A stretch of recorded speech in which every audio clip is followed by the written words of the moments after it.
Attention. Welcome to the Different Spectrums podcast. We dive into the wild world of mental health discussions. Get ready for profound talks, a sprinkle of humor and sarcasm, and a touch of colorful language. Just a quick heads up, our show reflects our individual opinions, which may not align with the standpoint of the podcast, our featured guests, or any related corporate entities. Our mission? To illuminate through laughter and satire because everyone needs a good chuckle. Chill out and don't stress over the small stuff. Legal troubles? No, thank you. Cancel culture? Please spare us. We'd rather keep this space lawsuit free. So buckle up, have a good time, and join us as we navigate the vibrant realm of mental health on the Different Spectrums podcast. Today's episode is sponsored by BetterHelp. BetterHelp connects you with a licensed therapist who is trained to listen and give you helpful, unbiased advice. By using our link, you can get 10% off your first month of therapy. So, Naz, as a therapist on BetterHelp, what has your experience been like? I've been doing it since January 2021, and it's been really fun and exciting. I've been able to reach clients all over the United States and the world. I've had good relationships. I've had folks that I've had for a couple months and a good handful where I've had for almost 2 years now. So it's magnificent. I've enjoyed my time and my clients. I love them. Awesome. You can do it all from your phone or computer via phone call, video chat, or messaging, however you feel the most comfortable. Let BetterHelp connect you to a therapist who can support you all from the comfort of your own home. Visit betterhelp.com/DSP or choose Different Spectrums podcast during sign up and enjoy a special discount on your first month.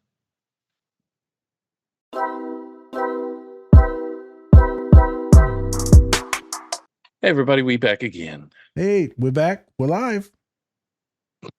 I'm Spencer, and that's our licensed clinical therapist, Nas. Dr. Nas. Big boy Nas. Every time you give me with how you say that. Remember, don't take us too seriously. Or do. That's completely up to you. Don't forget to run up those likes for us. We'd really appreciate it. So, before we get into it, we have a new guest today. She is a licensed marriage and family therapist, also a licensed professional counselor in Texas. She has her perinatal mental health certification through Postpartum Support International. She's also a mother, wife, author, blogger, speaker, podcaster, and coach. Heidi McBain, welcome to the show. So happy to be here. Thank you so much for having me. Of course. You're happy now. Yeah. Long ass title. No, I'm embarrassed now. Yeah. What else you do? Jesus Christ. It was on your website. Just saying.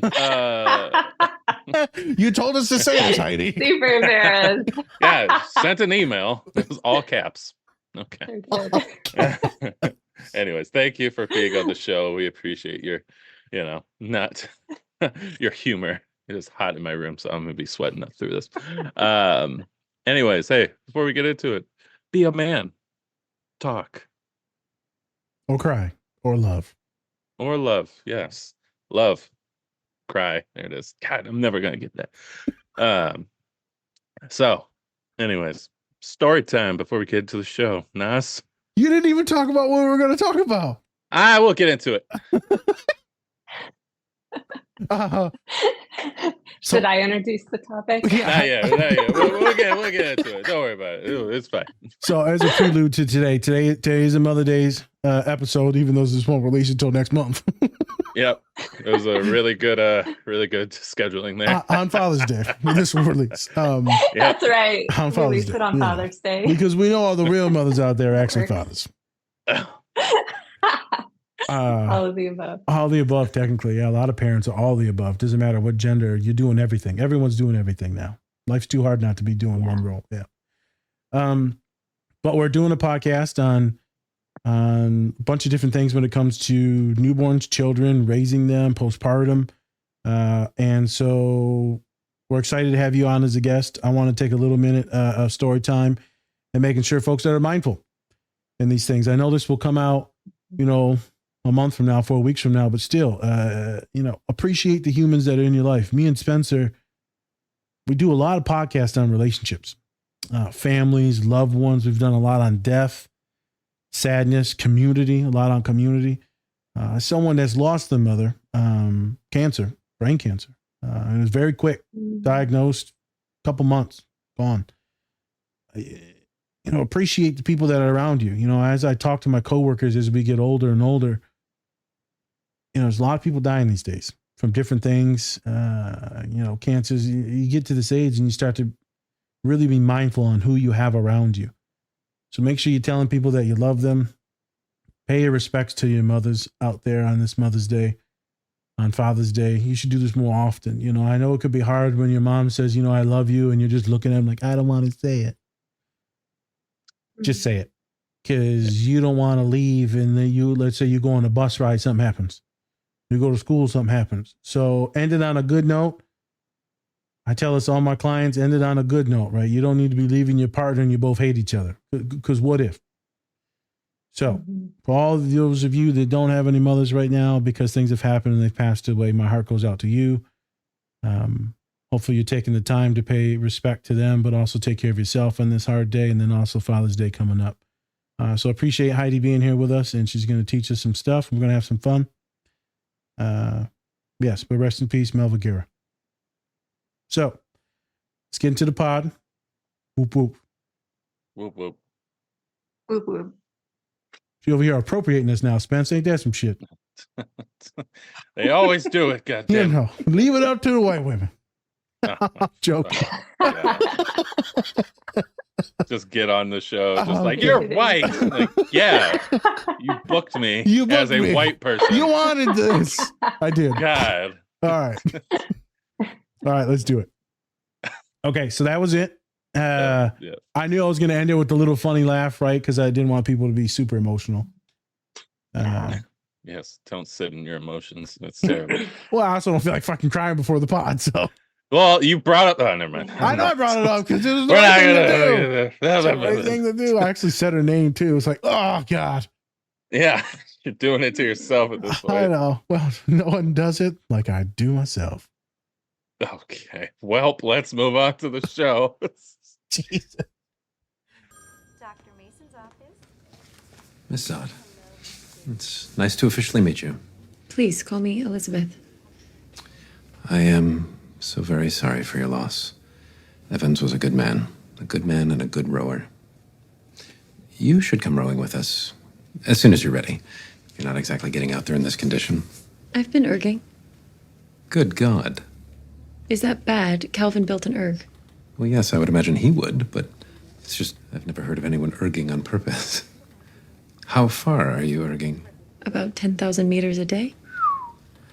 I've always thought pregnant women develop an extra capacity for suffering, but that'll certainly prepare you for childbirth.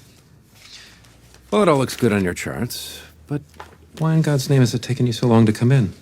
You're in your last trimester. Well, I had sort of hoped that it would just take care of itself.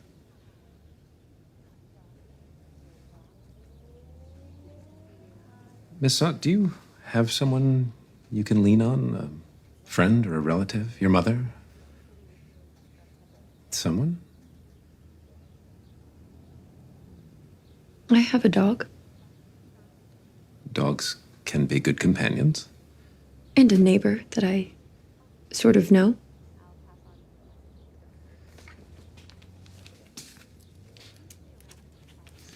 A dog, a neighbor you sort of know, and an erg. Excellent. As soon as you're able, I want to see you down at the boathouse. I realize it may take some time, let's say a year. My boat's been looking for the right two-seat, and something tells me you're it. In the meantime, try to relax and get some sleep. Soon, sleep is going to seem like a distant memory.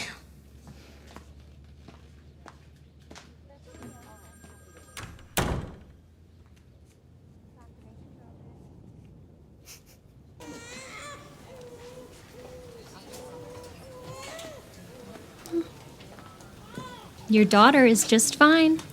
You drugged me. You're welcome. Do you need to urinate? No, I do not. For the next few weeks, it will likely feel like the fire of 1,000 suns each time you go, but that will fade. And then you'll likely notice some urinary incontinence, but that usually resolves itself after a year or so. Now, why don't I go get your baby girl? By the way, what's her name? Hadn't thought about it. I always tell new mothers not to overthink it. A name is a name. Or if you're really stuck, just go with what you feel right now. Mad. Oh, lovely. I have a niece named Maddie. No. Just mad. Oh.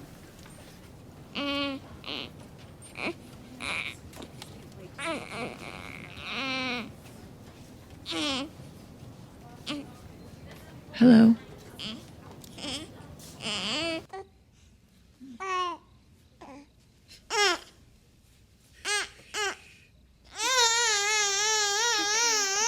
Okay.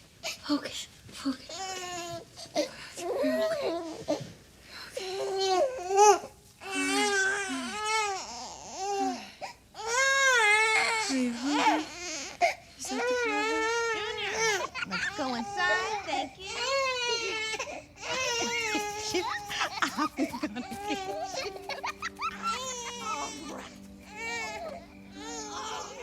What is the number one rule about outdoor games? Do not step mud into the house. Right. Linda, we're having dinner.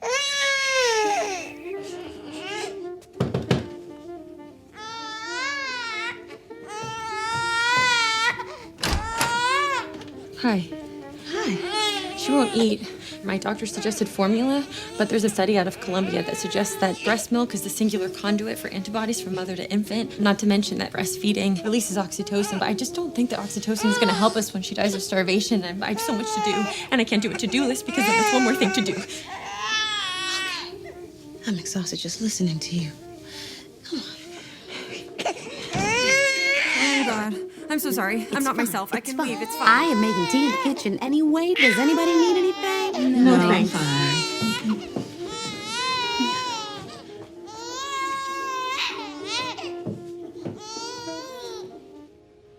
I can go. I'm fine. Yeah, you seem great. I've tried to get her on a schedule. I've been meticulous about timing. I've been monitoring every cry, every bowel movement. I've been trying various positions and angles, light levels. What at all is funny about this? You are so much like him. So incredibly smart and so stupid. Excuse me? She's a baby. She's not a controlled science experiment. No. I just don't think that you understand. I didn't want this, and now I don't think I'm feeling the way that I'm supposed to be feeling. Oh, you mean that the way her smile cures your swollen abdomen and the excruciating pain in your nipples? Because you weren't even a whole person until you met her, right? Yeah, that. Yeah, that's bullshit. Complete fiction. No. Moms love their children. It's in their biology. It's just my biology is making me have terrible thoughts in my head. What kind of thoughts?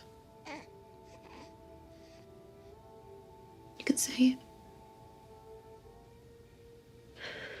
Like, what if I just gave her away?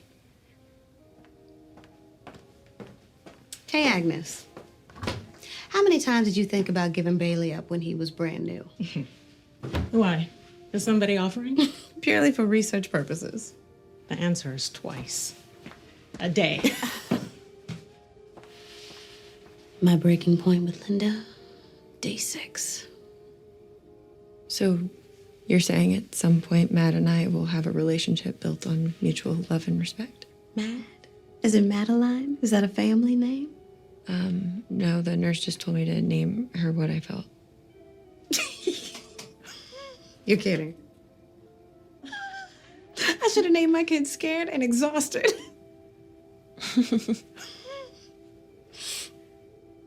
I will say it's very nice to talk to another adult instead of just hearing blood-curdling screams. Let me take a look at this baby.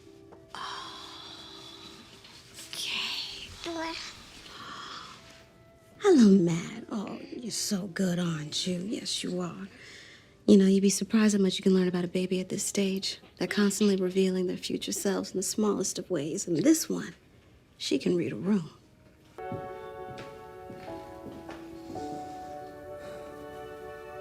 I was just thinking about your dad.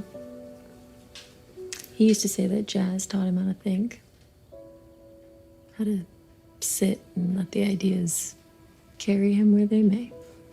He had a lot of notions and dance moves.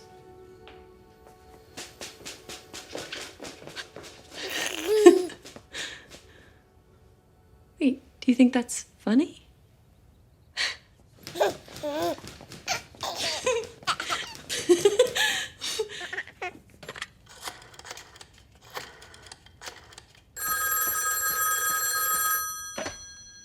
Slum residence.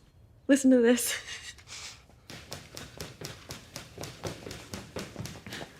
Come on, Matt. What exactly am I supposed to be hearing? She was just laughing. Is that even normal for a child her age? I think she might be quite advanced, unsurprisingly. I just hope she gets her parents' characteristic humility. Hey everyone, thanks for watching our show today.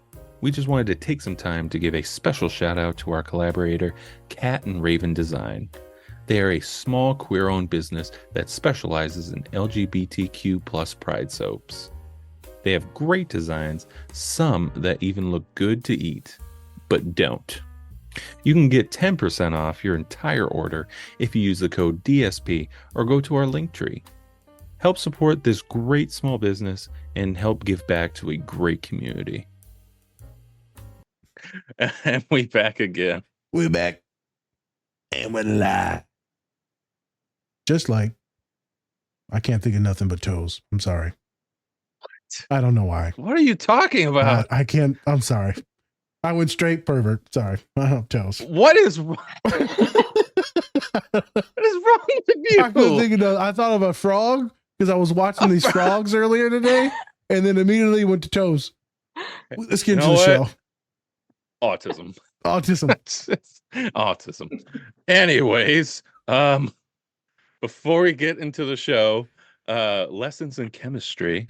Like I said, we have a guest on today. Heidi, welcome to the show. Happy Mother's Day. Thank you for joining us on this Sunday. Thank you. Your Sunday. This is your Sunday. Yeah. My day. You notice how they don't put Mother's Day on Super Bowl or any other football Sunday. Notice that. Just saying. America. All right. Anyways. So like I said, you are a marriage and family therapist. You're also a licensed professional counselor in Texas. How did your journey to being a certified therapist actually kind of come about? Wow. Okay. We're going way back. Oh, yeah. I've been in this field quite a while, so we'll go way back. Yeah, I was always interested in helping people, and I thought originally I was going to be a doctor, and so I went in as pre-med, as many people do in college, and couldn't get into the chemistry class I needed, and ended up in intro to psych, and sort of felt like I was coming home. And from there on out, kind of took all psych classes and felt like it was a ticket to grad school. So went to University of San Diego for marriage and family therapy. Started out working with kids and teens early in my career, and then took some time off when I started my family. I have a daughter who's now 18 and a son who's 15. And after my time off, I kind of switched directions, I think, because my kind of journey into motherhood wasn't easy. Took a while to get pregnant, had a traumatic birth with my first, had a really late miscarriage between my two kids, had a lot of heightened anxiety with my second pregnancy with my son. The birth with him was fine, but we had some medical stuff come up when he was really young, like a trip to the emergency room when he was 3 weeks old. I mean, just some really hard things that really led to heightened postpartum anxiety. For sure. That most of that first year. And so I think a lot of us that, just had a really hard kind of start into motherhood. When I was looking to go back to work, my interests changed and I felt like I had a lot more to offer in the motherhood space. And so Yeah. after the time off I took when my kids were young, I took a lot of classes through Postpartum Support International and got my perinatal mental health certification and launched an online business that really focuses on pregnant and postpartum moms and trying to break down all the barriers to treatment. People come with screaming babies and all the things, and we work with all of that. So that was kind of my bumpy road to where I am today. The kids are good now? Kids are healthy now, the two? Yeah. Healthy, thriving. Good. 2 teenagers, so always something going on for my husband. And that's the worst. Keeps us on our toes. Yeah. I want to drive now, Mom. What? You're 5. I can't. Yeah, always something. That's awesome. So what made you want to do family and marriage therapy, if you don't mind me asking? I really, it's interesting. At first I thought it was going to be really dynamic, just having all these people in the room. Yeah. And what I realized pretty early on in my practicum was it was overwhelming and people were arguing and, there was a lot of stress. And so when I left school with my degree, I really felt like the one-on-one was a better fit. Like I did a lot of play therapy and I worked with teens kind of early in my career, but that like the marriage and family background, you could see the whole picture a little bit better. And so that was helpful kind of early on. And then it's helpful now because it's like, even though I'm seeing women one-on-one, you're still bringing in that whole picture of the family, the marriage, any other kids, that they might have, extended family issues. That tends to come up a lot. How long have you been focused just on pregnancy and prenatal stuff? How long have you been focused more on that niche on new mothers? I would say, gosh, probably 7 or 8 years now that I've been doing this specifically. I would assume this is it. Like when you said the psych classes, like this is home now. I assume this niche. Oh yeah. Yeah. This niche feels like it. Yeah, I really love it. Awesome. Awesome. Yeah. I want to get a little bit into just kind of the show in general and you. Sure. So did you really have because you just kind of talked about kind of the bumpy road as to parenthood. Yeah. So did you feel like you were really connected with Brie Larson's character in this, or how'd you kind of feel? Yeah. Well, I read the book first and I felt like the author just really got just so much of what happens, right? And kind of pregnancy, birth, postpartum. There's this underlying grief piece because of the loss of her partner. Right. And so, I felt like the author really got it. And then when I watched the show, I felt like the show really got it too. Sometimes it's not a great transfer between the book and the show or movie. Right. But this time I felt like it was very well cast and that they just really got these nuanced pieces, right, with the stressors during a pregnancy and especially a pregnancy without a partner and an unexpected pregnancy. And then, a birth that had some trauma because, it wasn't how she wanted it to go. And then so many stressors in postpartum. And then again, she doesn't have a partner, right? So she's looking towards, neighbors, and she's having to look towards other places for connection. Yeah. Yeah. I ask you for what is postpartum? Like, what is that? Good question. Yeah. Oh, that's a great question. So the way I was trained, it's the first year of after the birth of a baby. It's the first year. It's interesting because occasionally, like, I'll have people come in and say, oh, my doctor, my midwife, my provider actually stretches it to longer. So, so I was trained that it's, we're really looking at the first year, but I think, some providers are looking at it even being a longer period of time, right? And they're really looking at, hormonal changes in there too. And so I think there's an interesting medical side where maybe that's going to change at some point. It's maybe going to be kind of bigger than what we're looking at mental health wise. But, even with clients, it's like they don't all come in, during like pregnancy or postpartum. So it is interesting. Like sometimes people will come in later and then you'll backtrack and see, oh, isn't that interesting? This stuff was actually showing up during a pregnancy or during postpartum, but it got missed or it was kind of under the radar. And so sometimes we're kind of backtracking, kind of help people work what's through, going on and maybe see that differently. So I'm gonna backtrack a little bit now. So you given us the time frame on the postpartum. Well, you know, what the hell is it? What are the symptomologies of this? As I talked about, a lot of women identifying folks that listen to us that I'm sure they know what it is, but maybe they don't. Maybe they're not expecting to have children. Maybe they're not in relationships right now. But for those listening and some of the men that will be listening to, what is this postpartum? I know everyone just saw it in the scenes, but what the hell is it? Yeah. So it's funny. So when most people talk about postpartum, they're talking about postpartum depression. Okay. And they just kind of, they kind of shorten it to postpartum. But we can be talking about many things. We can be talking about postpartum depression, postpartum anxiety, postpartum PTSD. You know that. Postpartum psychosis, right? Like there's a lot of things that can show up in here. So, often people will come in and they'll say, I'm suffering, I don't feel like myself. And then we're really trying to get into the symptoms.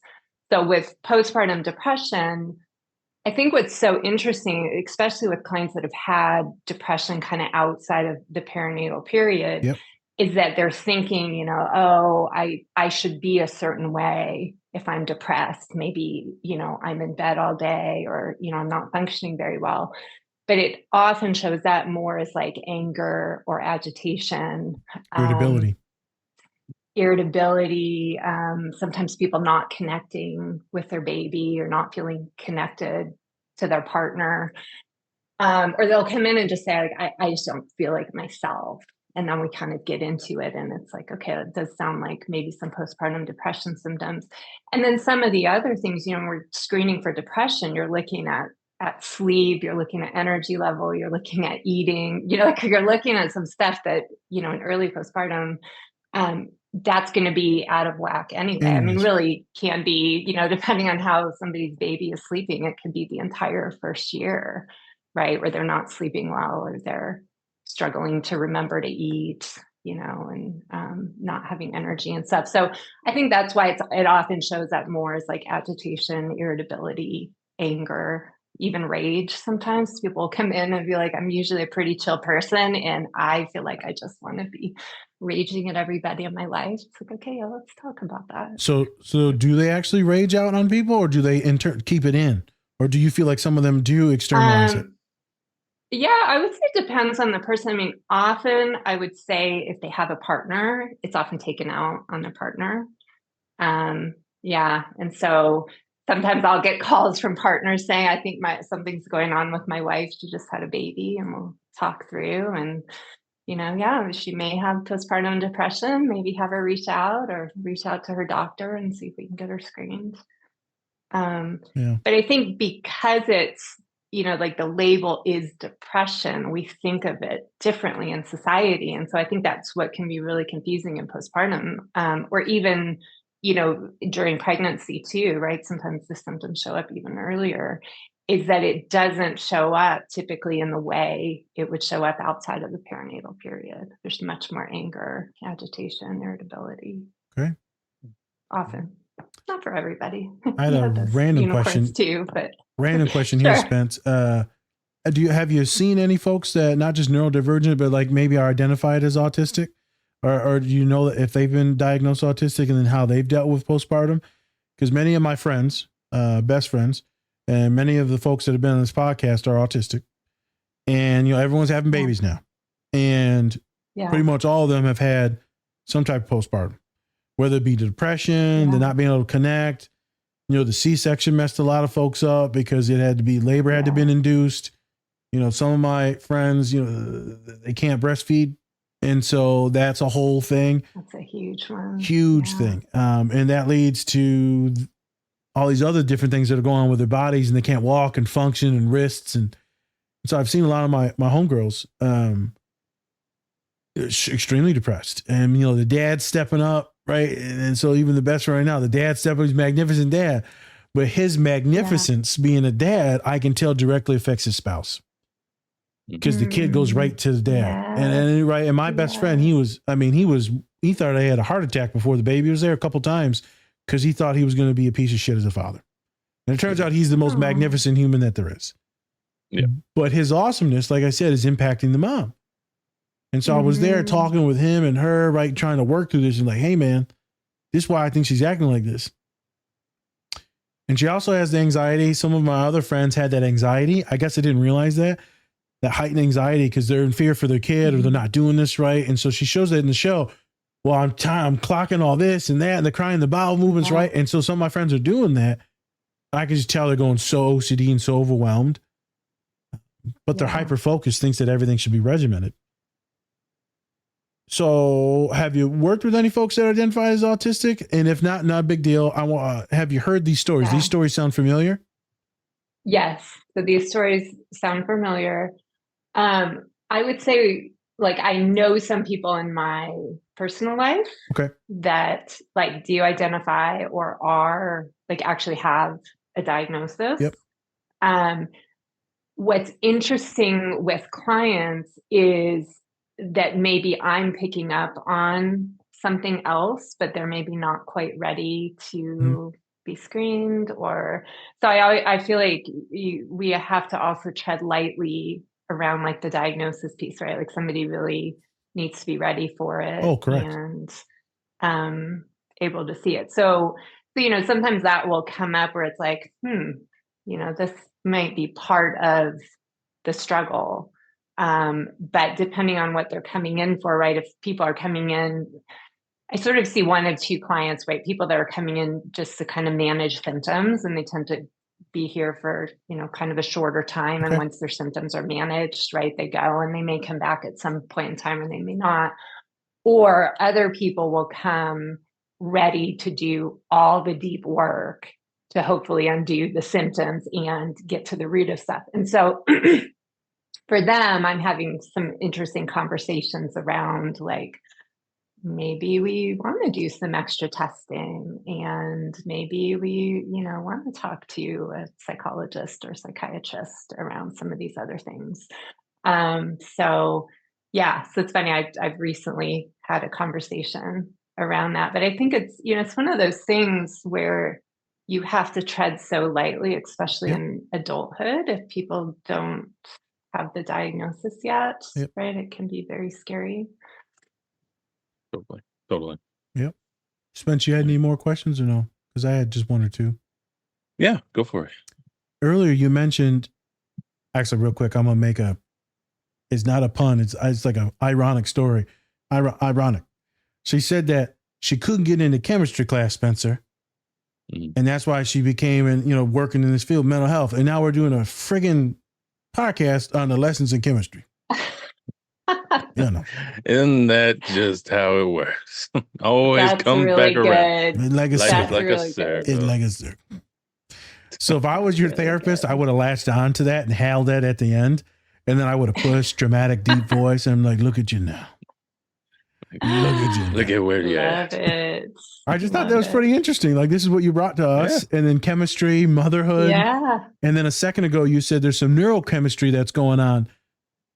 So I love the science. Maybe that's statism in me. I like to know things about this.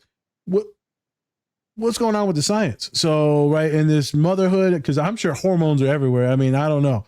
I know a lot about the cycle when women are going through the cycle, cisgender women are going through the cycle. But the pregnancy stuff, I don't know anything about. So what happens? Is there any neurochemical changes during birth or like afterwards in this postpartum, this post-birth? So I can speak to it from the mental health side, Go and ahead. then also say, like, for pretty much all my clients that are referred from physicians or Yep. midwives, like, we sign releases so that we can open this up Awesome. if we need to, because so often in this, in this period, right, we're trying to figure out, like, what is medical and what is actually mental health. Yep. So I think, the really big piece is the first 2 weeks postpartum are the baby blues. And so people are all over the place. I mean, I can remember, like, I was just crying. My husband's like, "What's wrong?" And I'm like, "I don't know." Like, I'm just sad. It's not like normal sadness or grief where you can attach it to something and kind of know why you're so emotional. And so I think, I try to really forewarn, like, anybody I have that's, seeing me kind of during their first pregnancy, is let's really talk through, like, those first 2 weeks are going to be really hard and really heightened. And, the statistics are 75% of women go through the baby blues. I mean, Wow. I really don't know anybody personally or professionally that hasn't had that. So I'm always kind of curious where the 25% is, but evidently there are 25% of, women that don't have it. But I would say, again, it seems like most people, have something hormonally going on those first 2 weeks. And then, when we're diagnosing, we're really looking at, after those first 2 weeks, what stays, what's heightened, what maybe drops back down to baseline. Because people will come in and, be really concerned that they now have postpartum depression. And it's like, well, not necessarily. Like, let's keep an eye on this, and then we'll kind of see, on the other side of these 2 weeks, we'll kind of monitor what's coming up. And then, the other piece that I think is really important is the breastfeeding piece, because, there's, such a hormonal piece to that if you're not breastfeeding or you're not able to, right? Or if, say, you're breastfeeding for a certain amount of time and then you're dropping down your feedings. I mean, we can see how that really affects mental health as well, because sometimes a lot of people come in and they're maybe at, month 11, in their postpartum journey, and they've started weaning, and that's what's bringing up some of the emotions. And so there's this other interesting piece, that again has some sort of, hormonal medical link. That makes but sense. Also links to mental health and some of the things we see in postpartum. Is it just the breastfeeding when it comes to, like, latching on, or is it also they can pump and then that's good enough for the hormones to stay continuously well? Good. Yeah, pumping's interesting because it depends on the supply and the person. And I mean, there tends to be so much. I kind of joke with my clients, because I had to pump too, that it's like a full-time job. It's like you have, your baby, and maybe you're also working, and then you're dealing with the pumping and the, washing everything. And I mean, it's like shout out to moms. Added stressor on top of, what is it doing hormonally? And, when you're pumping, how much are you actually able to pump versus, what baby might be getting in breastfeeding. And so, yeah, there's a whole lot there. That's like a whole other podcast. Yeah.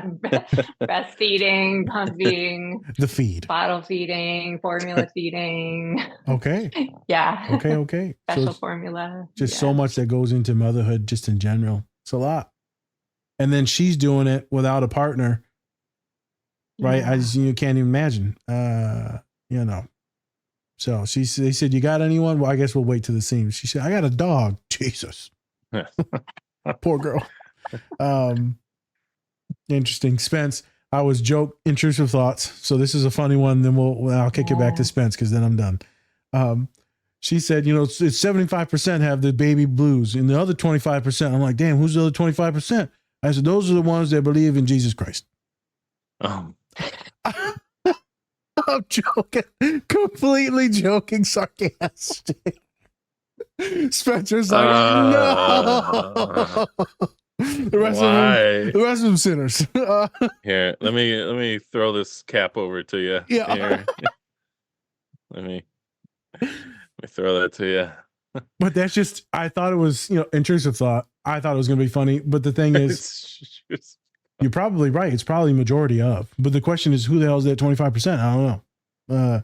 Those are the ones that just bottle it up. I thought immediately the Christianity joke, because a lot of the clients that I work with, deeply Christian, also, we're going to bottle everything up. We're just going to pray on it. Everything's fine. So the joke actually had meaning to it, is because I have a lot of clients who just internalize and suffocate.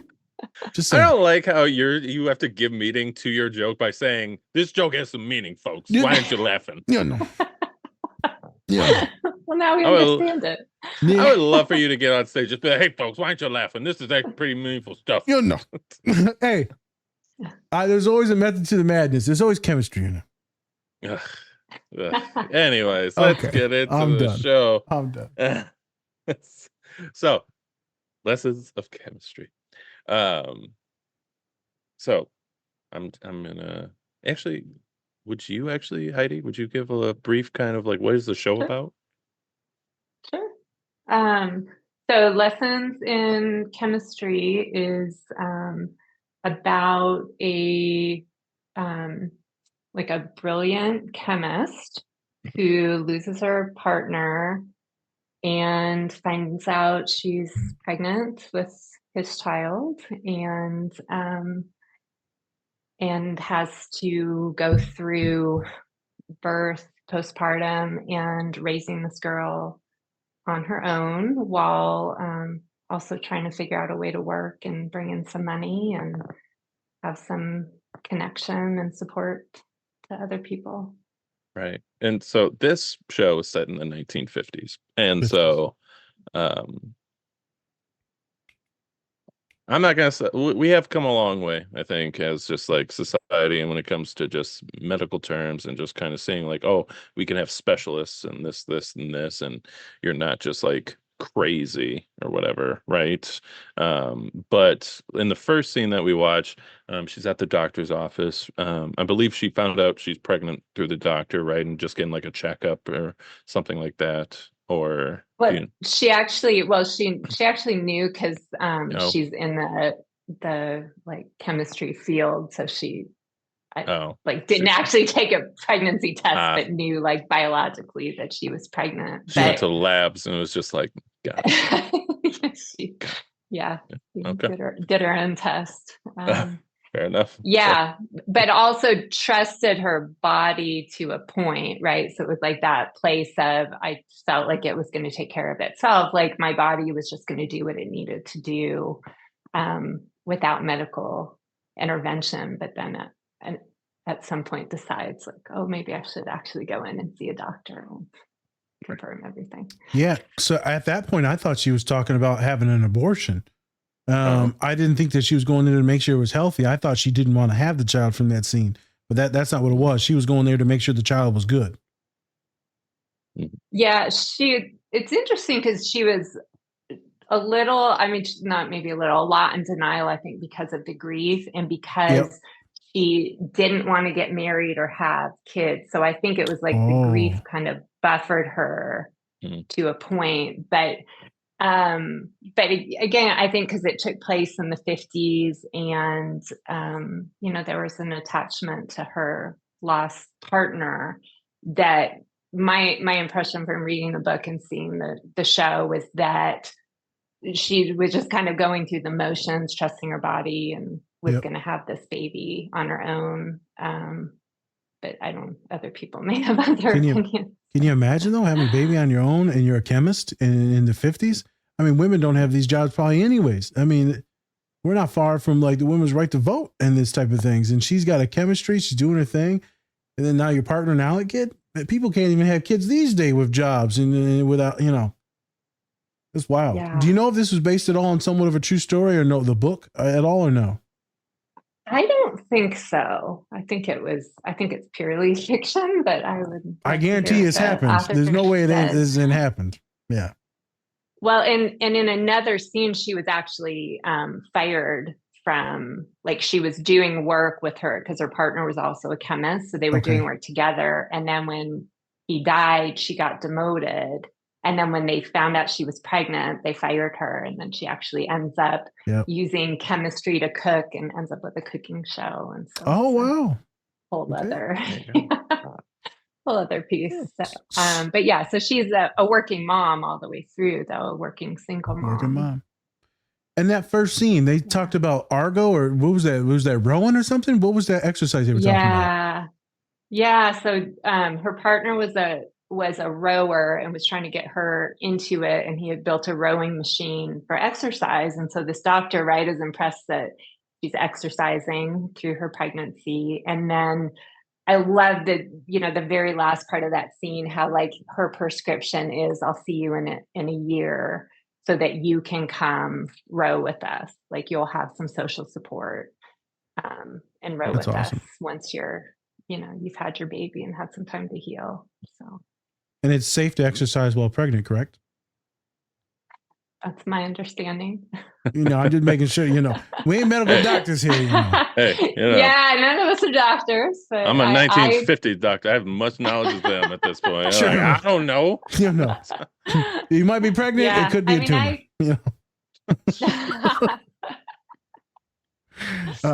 Yeah, I mean, my doctor with my pregnancies allowed me to, because I had exercised before. Okay. Getting pregnant. So, my understanding is that a lot of practitioners kind of have you do what you're doing. So they don't want you to start like adding something big in if you aren't already doing it. Okay. And you said you had a 19 and a 15-year-old? No. Oh, she's almost 19. Yeah, almost 18. 19. But she's like a month old. There you go. Yeah. Mom, close to being 19. Heidi's a mom, you don't look a day over 25. You must have been a teen mom, Oh, you guys are very sweet. Thank you. Must have been what a compliment. I was a teen I'm going to mother. come back on this show to get more compliments. Oh my God, my blood pressure almost passed out. Yeah. That's awesome. No, let's get to the second scene. I'm embarrassed with Spencer. God damn it. So in the next scene, Brie Larson's character wakes up in a hospital bed. Apparently she was drugged after or while giving birth, which she did not agree to at all. And then of course the nurse is just being very passive aggressive. And just like, well, you should name your kid whatever you're feeling. And she says mad. Oh, like Madeline? Mad, just mad, because she did not give any consent to being drugged. So I kind of want to get to know, are we still seeing a lot of these kind of just are we seeing these things in any of your clients, or did you go through any of these things with your childbirth at all, where you did not give consent to certain medical things and they were still put on you even though you did not give consent at all? And how did that affect you or your clients, if so? Good question. Yeah, I mean, it's a great question. I definitely hear stories around that where things happen. And I think it's often when they're not explained that's kind of when we get that trauma piece in there. And that was part of what happened, like, for me with my daughter. So my first birth was, I'm thinking it's a routine labor. And then all of a sudden, all these people were in the room, and it was terrifying. And I remember my husband and I looked at each other like, what is going on? And it turned out everything was fine, but they were prepping for an emergency C-section. Okay. So it was sort of like, if we don't get baby out now, you're going down the hall with all these people and we're doing an emergency C-section, but nobody told us what was happening. It was just like all these people ended up in the room. And all of these years later, right? Like she's almost 19, like my husband and I still talk about like how traumatic that was for both of us. And I think that's an important piece too. Like when you're talking about birth trauma and partners are often in the room now, right? Is that it's not just traumatic for the woman going through this. It's so traumatic for the partners being there and watching. And so I think it's often the bigger piece is not being informed around what's going on.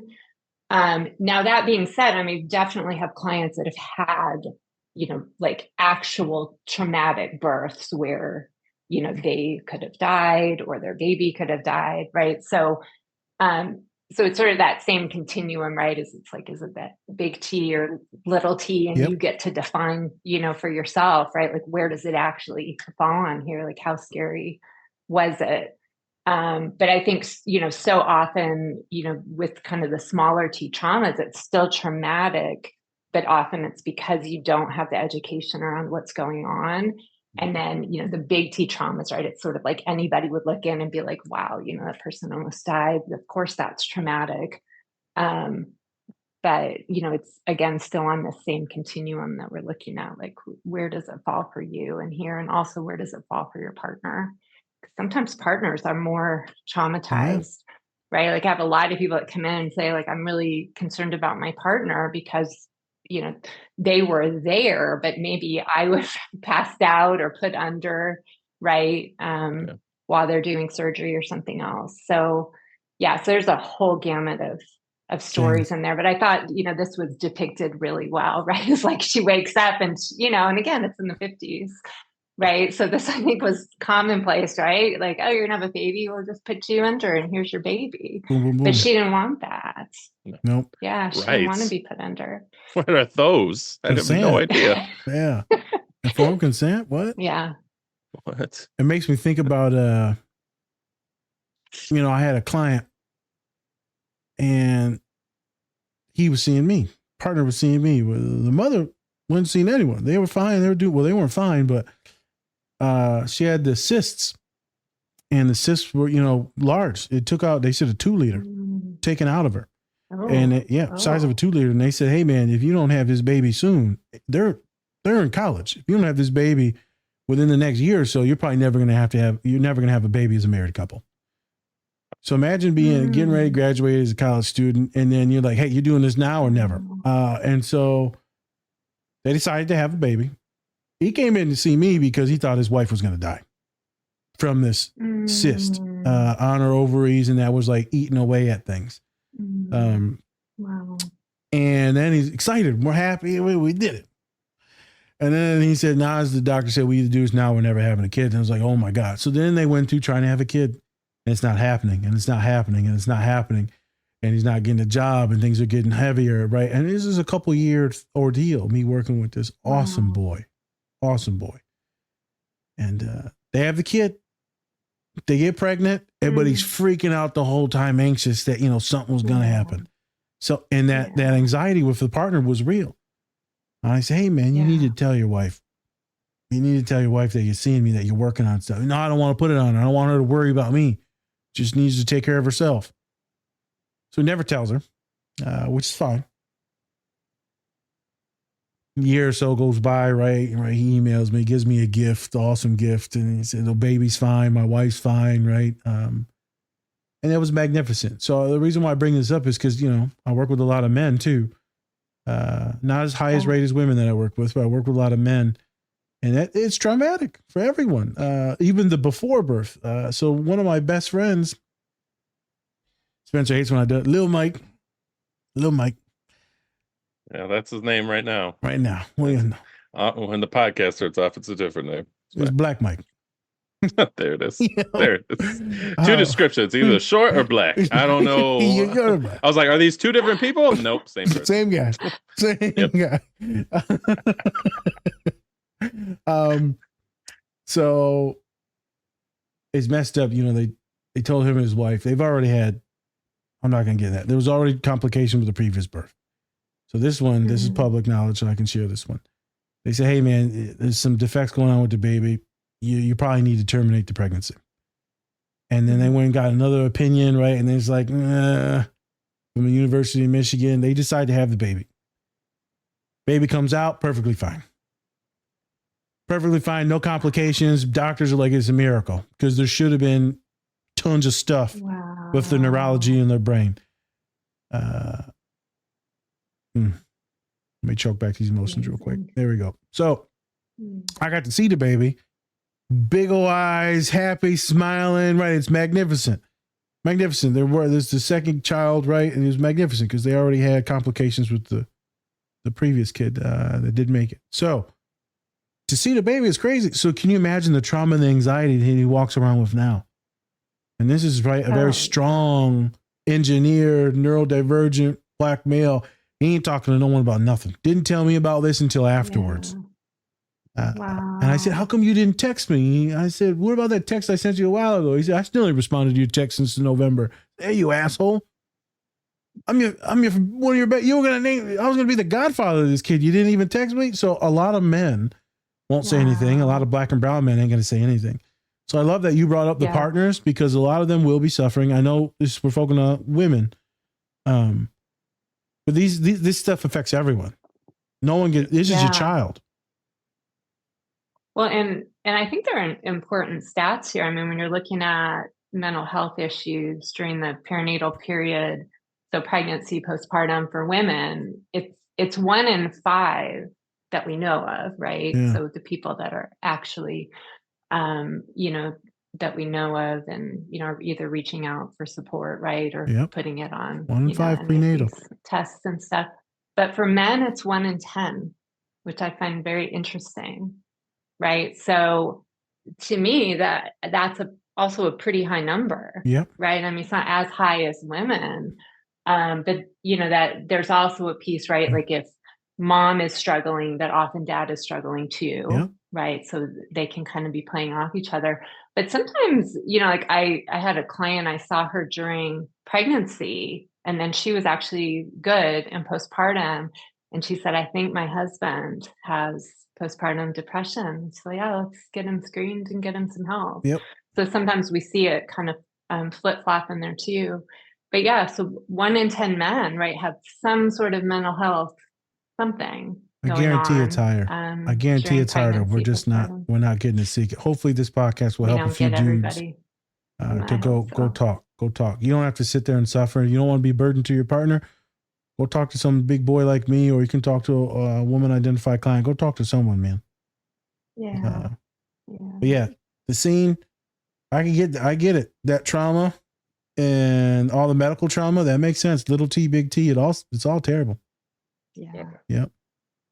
That third scene I thought was awesome. I think I want to do some real good talking in this third scene here. Okay. Yeah. So third scene. Is after she had the baby, brought the baby home. Baby starts crying. And she does not know really kind of what to do in this situation, right? She's looking at it through a chemist's view. She's looking at it as a science. You only do it this way or this way. That's it. And so then she sees her neighbor, and they're playing with her kids, looks happy. So she's like, well, I'm going to go over there and see what the hell I need to do if I can be that happy. Goes over there, and her neighbor instantly sees that she is struggling, having a hard time with the baby. And then, of course, as she goes in there, she's having having some friends over. And the friends are like, what the fuck? Now we got to deal with a crying baby. We just wanted to play cards or something, We just wanted to do, we want to talk, gossip, play cards, drink some root beers. I don't know. All that fun stuff. And then goes over, and then they get to talking, and neighbor just kind of tells her like, hey, this is not like a science project. Like you're really smart, but you're dumb. Which I feel like we've all met those people in our lives. So I'm that person. Hello. I know. I know. I looked right at you. I know. I got postpartum. You got a little potato. Just a little potato. I named him Babylon. I couldn't think of nothing. That's Babylon. What? I couldn't think of nothing. Anyway, having this conversation, and she's pretty much breaking down like, hey, you've been having these thoughts, these negative thoughts, like, hey, what is it? I want to get rid of my baby. I want to get rid of her. Probably some other things in there as well that maybe she didn't want to bring up too. And then, and then of course the neighbor kind of validates her feelings by going like, hey, everyone's kind of felt this way at least once or twice in their life. That's just how, okay. Yep. Bye, Winnie. Bye. For people on the podcast side, Nash just threw away Winnie the Pooh. Yeah. So this is your baby. Uh-oh. There it goes. There it goes. Don't need that anymore. Every That's what mother's I dream say. right there. Happy Mother's Day. Oh my God. Happy Mother's Day. I decided to keep you, you son of a bitch. Oh my God. All right. Anyway, so in this scene, we're definitely seeing that postpartum, especially for the fact that she cannot really connect with her baby. She can't get it to stop crying. Also, can't get her to feed as well. There's two things that you just talked about being a part of like postpartum and just how it's affecting her, and it's affecting her mental health as well. She's really going down, and and I think the baby can also sense that as well, because with all that crying, I mean, even though babies, even like some animals also, they can feel your feelings. Yep. They can feel them, and then they kind of go off of that and go away. But what made you want to do this scene, and just kind of what are your thoughts on it? Yeah, I mean, I think it really beautifully showed, right, the heightened emotions, the intrusive thoughts being, really big one. I think we hear, again, when we talk about postpartum, we think about postpartum depression, and postpartum anxiety is also, tends to show up really frequently, and I don't think it's talked about as much. And really quick, like the statistics on intrusive thoughts during the postpartum period are that 93% of women have intrusive thoughts. Again, I always wonder about like, where's the 7%? I don't know what's going on with them. Jesus. But well, I don't know. Maybe that's That's not it. That is not it. You sure? I don't know. That's not our faith. 93%. That's wild. 93%. And I think what's interesting is we're looking at like a mother's distress level around it, right? Because if you have these intrusive thoughts, but you can kind of see it, and again, like those, some of these techniques we use as therapists, right? Like you just see it and you can kind of float it away on a cloud, like, okay, that's not a big deal. Like I'm not gonna drop my baby or fall down the stairs with my baby, or but so often like a mom's distress level is high around the intrusive thoughts because we think it means something. Correct. So if I'm having these thoughts, it must mean I'm a bad mom. I don't care about my kid. I don't love my kid. I don't want to be a mom. Right. And then we see these spirals that we so often see in anxiety. Right. And so I think this scene is so beautiful, right? Because she's like, I'm doing all the structured things that I can be doing. And it's like, but what she really needed was the human connection, and for somebody to validate and normalize that we've all been there. Yep. And you're okay, and you're going to get through this. And that these thoughts, again, if we can just kind of float them away and not get too attached to them, we're going to bring down your distress level and hopefully get you out of the anxiety cycle. So, I just felt like it's so beautifully portrayed, like the anxiety that shows up like so often with depression in postpartum. It's like you can see both in that scene, like with, the crying and kind of this disconnection with her baby. And then that probably brings us into the last scene, but let's stick here for a second. So I'm gonna pitch it over to autism, because I have this privilege to, because I have this privilege to work at one of the major universities in America, one of the best STEM and science related schools in America, let alone the world, is chemistry. A lot of neurodivergent, a lot of autistic people in chemistry. So you mean to tell me this is a book about chemists and they ain't autistic? So I'm just saying. Yeah, I ain't met a chemist that hasn't been autistic yet. So, got him. Or a physicist.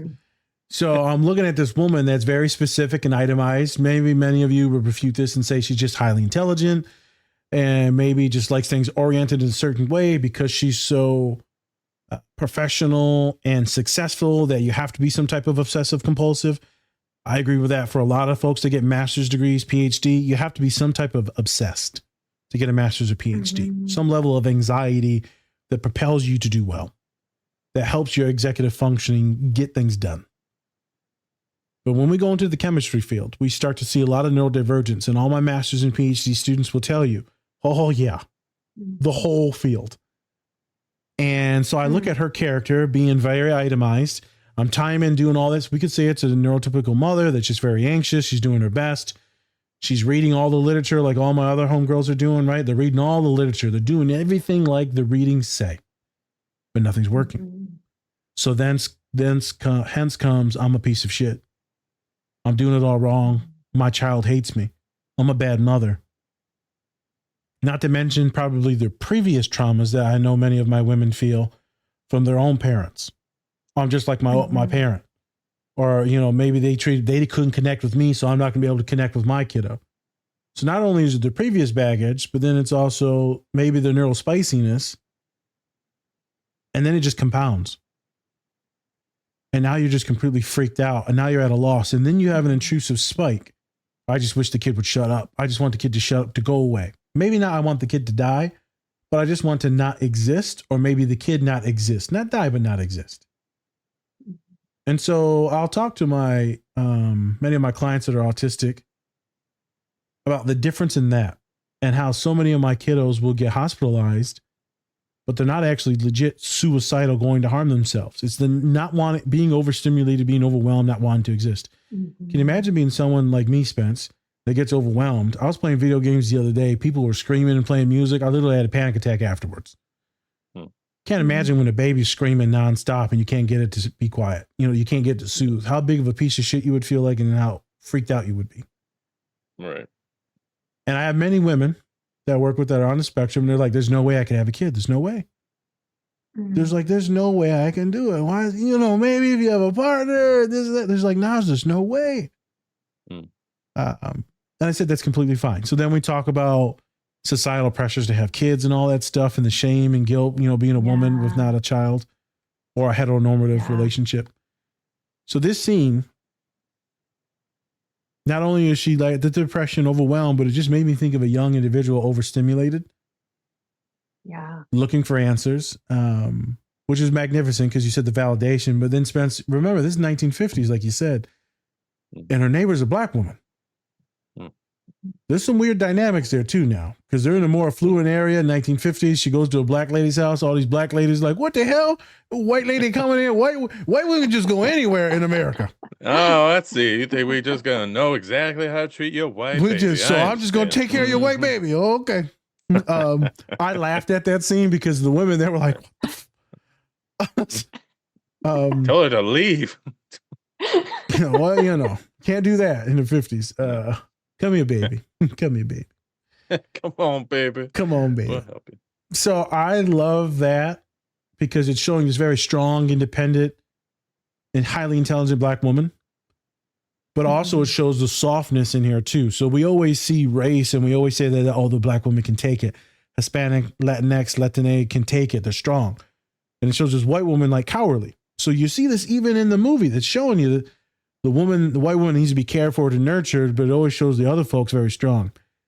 And why am I making this point? Because she's like, oh no, I felt the same way too. I was overwhelmed and overstimulated. I was sad. I was suicidal. I was a little homicidal.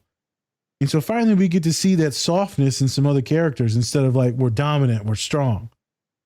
Yeah. And that's what leads a lot of black and brown women, which has high mortality rates when we go into the hospitals, or they go into the hospitals, or childbirth, because the care is poor, which leads into that medical trauma that you talked about, kind of like my friend went through as well. So this scene hit on a couple different things for me, Spence. Autism, motherhood, some racial stuff too. I think anyone listening or watching this podcast to know that intrusive thoughts, that's all they are. I got intrusive thoughts all the time. I was having intrusive thoughts when I was a young boy because the anger and hostility that was going on, right? My family being stripped from me and they're my life being taken technically in some ways and their life's given. My father, the sacrifice. Another story for a different day.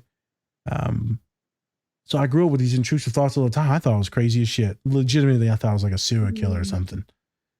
I still could be. Yeah. Debatable. Yeah, no, they ain't found them yet. Yeah, no. Don't look in the backyard. Why you got all these rose bushes? You got apple tree, motherfucker? Damn.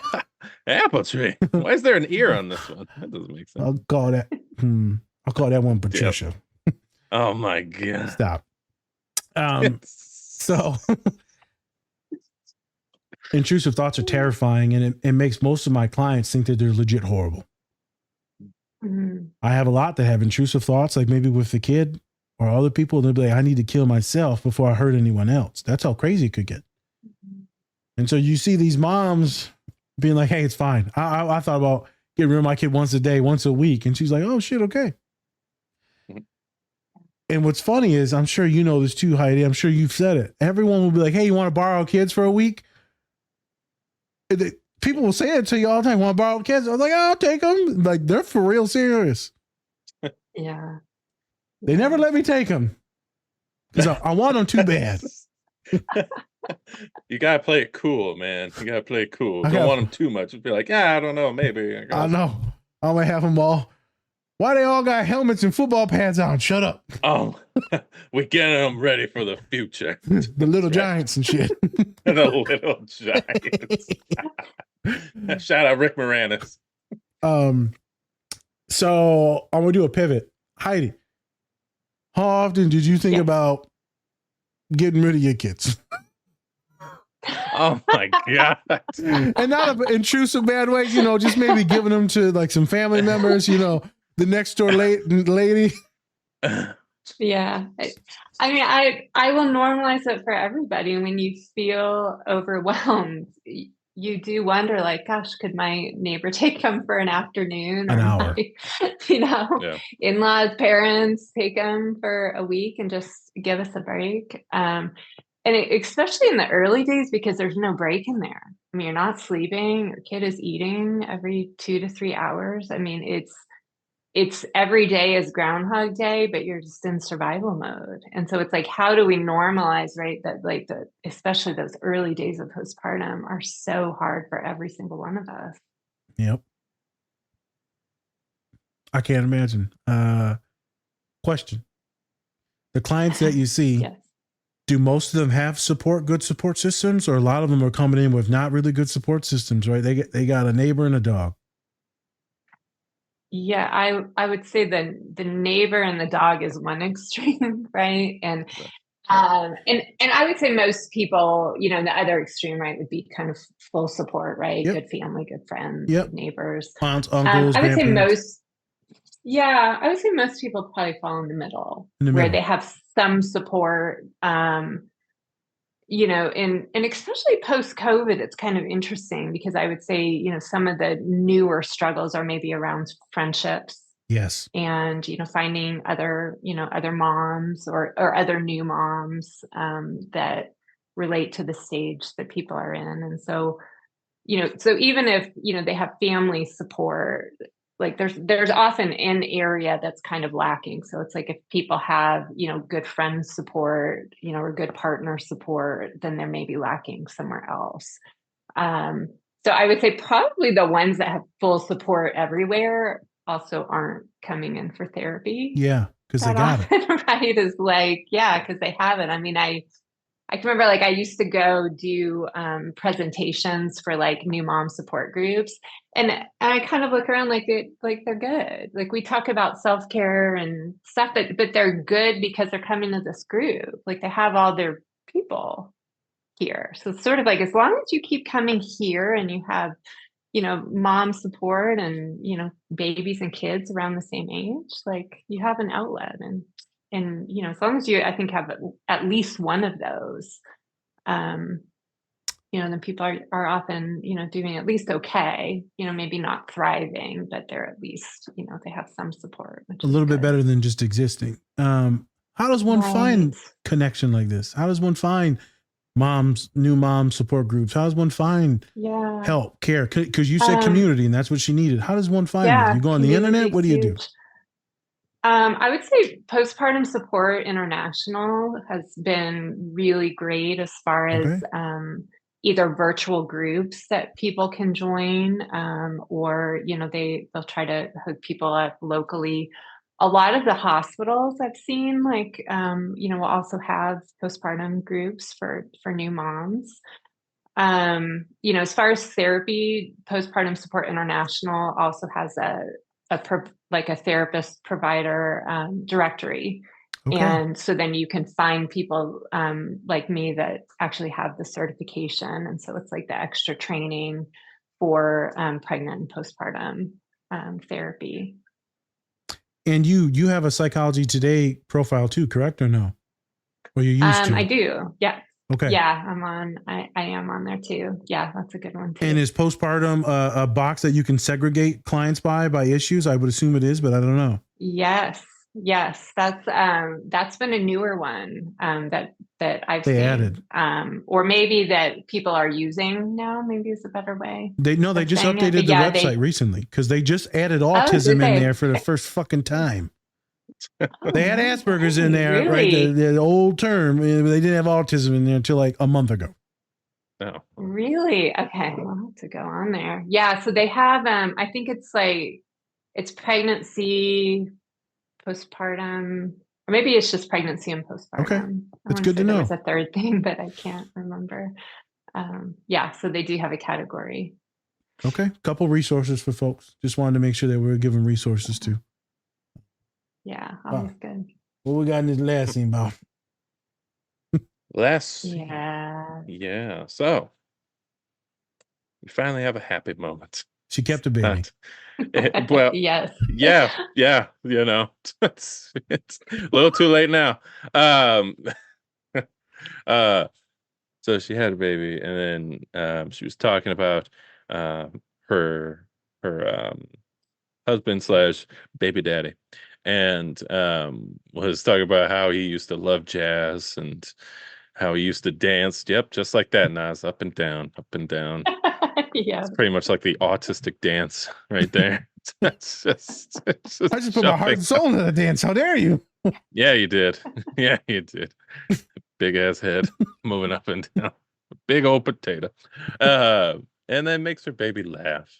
Makes the baby laugh, and then calls up her neighbor to tell her that her baby laughed and that how her baby's like the smartest person ever. Smartest person alive. That's it. I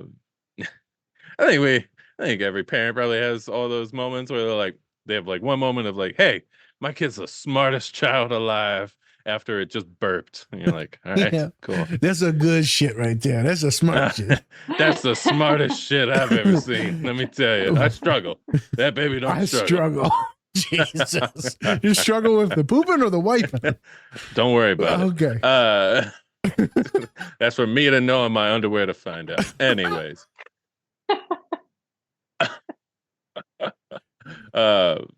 It's a great scene because we finally get that happy moment as a parent of just being like, hey, I'm actually connected with my kid. I can actually make my kid laugh and feel good instead of just crying and possibly thinking that you make them feel bad instead. Let's get both your thoughts on this scene. What'd you think? Yeah, Heidi. Yeah, I'll go first. Yeah. So I love that, the scene was coming off of a memory of her husband, and she had been, in this grief fog, and, there were a lot of depressive symptoms for such a long time, and that she could actually tap into a happy memory of, dancing with him and then share it with her baby. And then her baby, right, is at the stage where she can laugh and connect with her mom and vice versa. So just very, very heartfelt. And I love that. And then she called her friend, right, to be able to share, like, that it isn't all doom and gloom, like that there are these pockets of connection and her, really coming out of some of her postpartum struggles. I would love to be in that moment as a therapist, or you, Heidi, when they call you up or they email you or they sit down the following week and they're like, hey, I finally freaking did it. They smiled. We're having a good, finally feel like a competent mother. You see them that they connected. I would love to be in your shoes to see that moment for them, because I guarantee you they'd laugh with you and joyful, but I guarantee you they would be crying too in that session because it finally happened. So they're probably going to cry out of happiness. What is it like to be in that situation where you get to see them get a win? Well, I think what's interesting, because it's also online sessions, is sometimes I get to see those with them, right? So I can have somebody talking about the struggle and then baby will do something, right? Like baby will, laugh or smile or giggle or, and then, and that you can see the connection on screen between mom and baby. I mean, it's right there. Yeah. And so what's also nice, right, is like when people are coming in and they're struggling, even, if their baby isn't with them that session, like sometimes we can go back and be like, but remember the last session we had and you guys had that great eye contact and, you were smiling at each other, right? Like the connection is there. Yes. And I can validate that for you as well if you're having trouble internally doing it right now, because I actually visually saw it. I saw it in that moment with the two of you. Yeah. Yeah, it's not like they're flawed thinking or maybe they remembered it incorrectly. This is factual. This isn't some affirmation. I'm just saying because I'm being nice because you're paying me. I'm just stating facts. You and the baby are having a good time and you're laughing, you're smiling, connecting. It's there. It can happen. You can replicate it. Yeah. You just got to sleep. you got to find a way to go to sleep. Nah, who needs that? You don't need it. Oh, and that's a huge one, right? I mean, it's like that link between sleep and anxiety, right? So sleep goes down, anxiety goes up. And we see that so much in early postpartum, right? People aren't sleeping. And then the next day, really high anxiety. Yeah. I mean, take my college students. So they're not sleeping because they're grinding on exams and studying and studying and studying. Well, their ability to have empathy goes away. They're more irritable. They're more angry. They're more frustrated. And you see that impact their relationships over a long period of time. Affects a lot of relationships. Specifically, though, with some of my students that are neurodivergent, they keep going and going and going so long. They're not sleeping 2-3 days in a row, maybe a couple hours here and there. They could go into psychosis. So, right, I have clients who be like, hey, man, I'm hearing something. I'm like, who is it? You hear him now? You better not kill me in my goddamn office. Goddamn, you better get out of here. I'm teasing right there. But like the sleep is a big.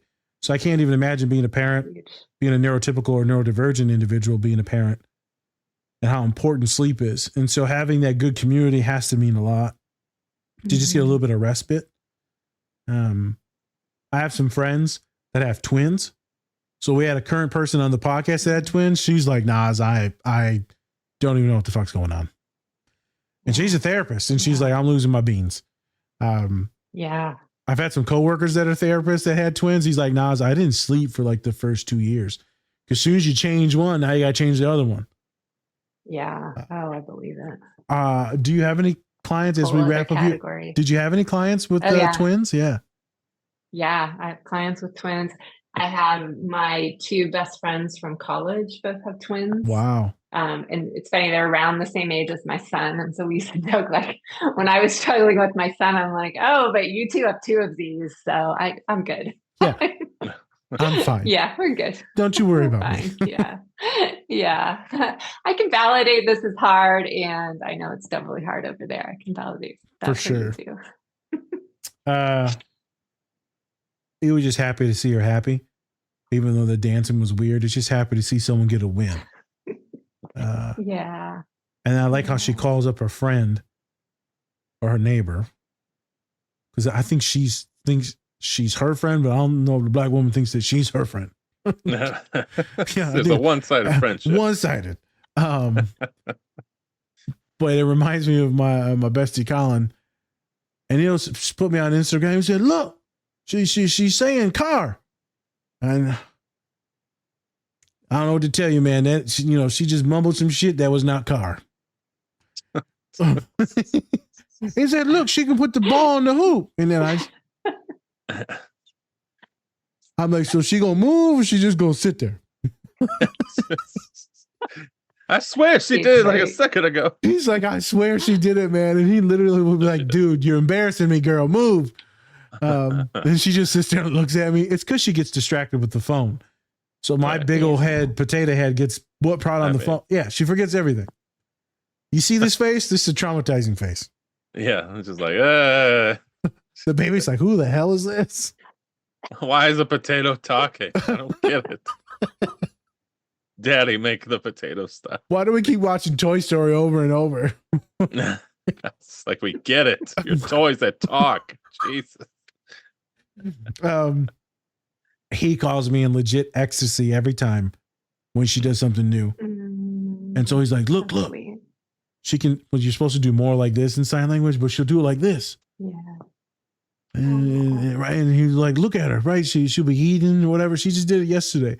She's got her own play sets. She can put things into this little Target basket that they got, and she'll just go shopping around the house. I mean, he's like, you got to see it. He sends me videos nonstop all day, every day. And I'm pretty much the only person he talks to for the last like 20 years. Yeah. Yeah. And the fact that he sends me these images is magnificent. You know, I don't care. Send them to me.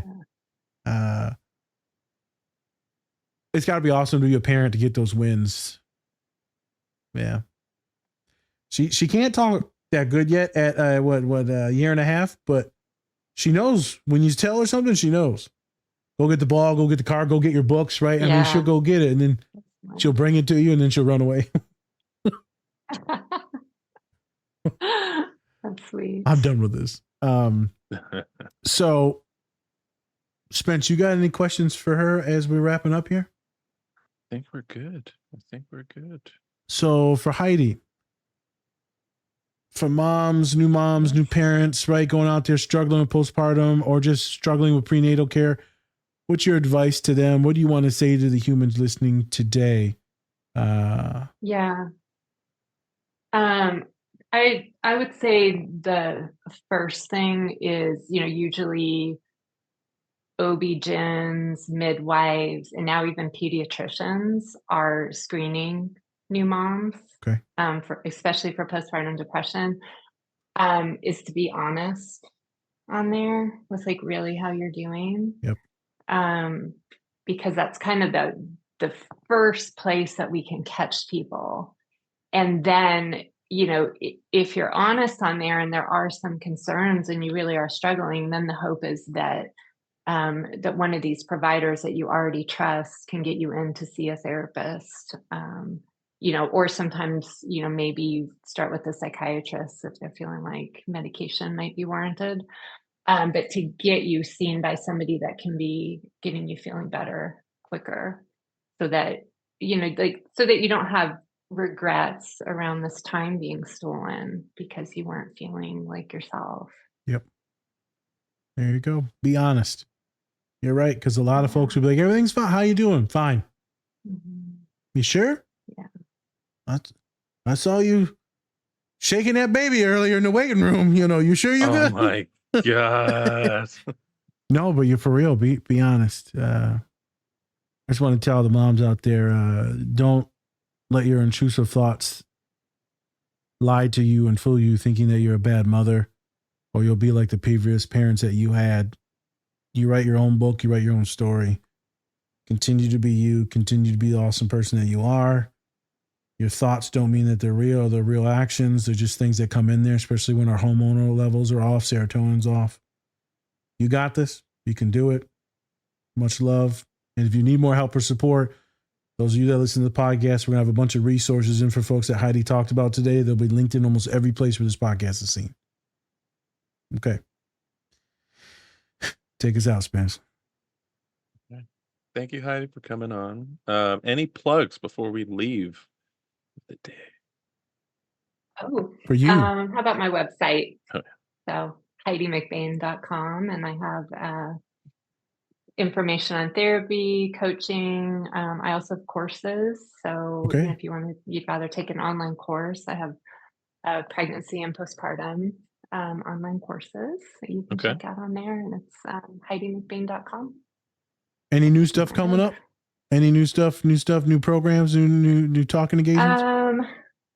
Yeah, I do a lot of blogging. So I have a weekly blog that comes out. So typically something motherhood related, sometimes other stuff, a lot of times depending on what's going on in my life. If I have some big transition, or something going on, I'll maybe write about that. Yes. Anonymous. But yeah, I would say that the courses are kind of the newer thing, because not everyone wants therapy and coaching right away. So well, I'll be sure to link that in the YouTube for folks. Thank you. Yeah, you're welcome. Awesome. Well, thank you once again, Heidi, for coming on. Happy Mother's Day once again. Thanks so much. Of course. And with that, I'm Spencer. That's Nas, Different Spectrums Podcast. All right, everyone. Much love, and remember, take care of yourselves. Or don't. That's completely up to you. Peace.